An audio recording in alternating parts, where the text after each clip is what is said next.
Kiki ekikubiza Honorable Zaake okutuuka okubeera nga bamututte mu ddwaliro nga biwala ttaka, actually bamutwalidde na ka stretcher, okubeera nti omuntu yayingidde paliamenti nga yeetambuza agenza ogifulumamu ng'akoze eki nga bamutwalidde ka stretcher. Ensonga ebadde ya mmundu, yeekengedde nti omu ku bantu mbu abakuuma sipiika ng'ali mu paliamenti abadde ne mmundu. Ensonga endala ey'okubiri, ensonga olwaleero babadde balina okwogera ku mmwanyi, emmwanyi efuuse emmwanyi. Naye butambi bonna kambukuutereko osobola okwewuliriza dda story gye bitandikidde paka we batuukidde okubeera nga akajagaliro kavaayo mu paliamenti ku nsonga y'emmundu n'ensonga. Ate ng'era agisebugwawo avuddeyo okubeera ng'akunaazaako ennaku. Gwe wenna ayita mu kusoomozebwa okw'enjawulo ng'akulombera edduwa, olina bizibu bya bizinensi, onoonya mulimu, visa, relationship, ebizibu byonna eby'enjawulo ajja sobola bulungi nnyo okubeera ng'akulombera edduwa ng'omukubirako ku nnamba yeeyo ey'essimu mukwatagane. The one who is behind where you seated, Madam Speaker. Let him be subject to a security check. He has a gun.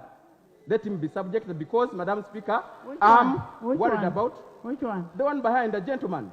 Which one? Not my bodyguard. I don't know your bodyguard, Madam Speaker, but it's a security personnel. Come on. Madam Speaker guided so well, you must listen in silence. We shall not accept being bullied here. Come on. Maintain silence.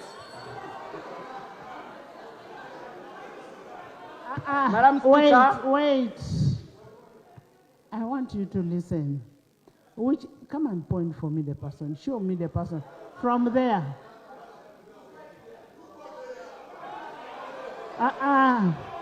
Listen. I know the rules. Why did you send me there? Listen. Honorable Zaake. Listen to me. Honorable Zaake. There's a gun in the house. Madam Speaker, I beg, let the security official be subject to a check if he does not have a gun. First, Sergeant at the arm, can you check? Check.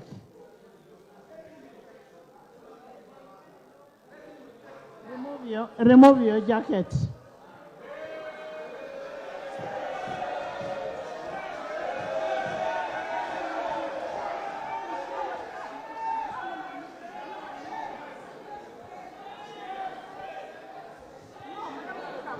No, let him be checked. Remove your jacket.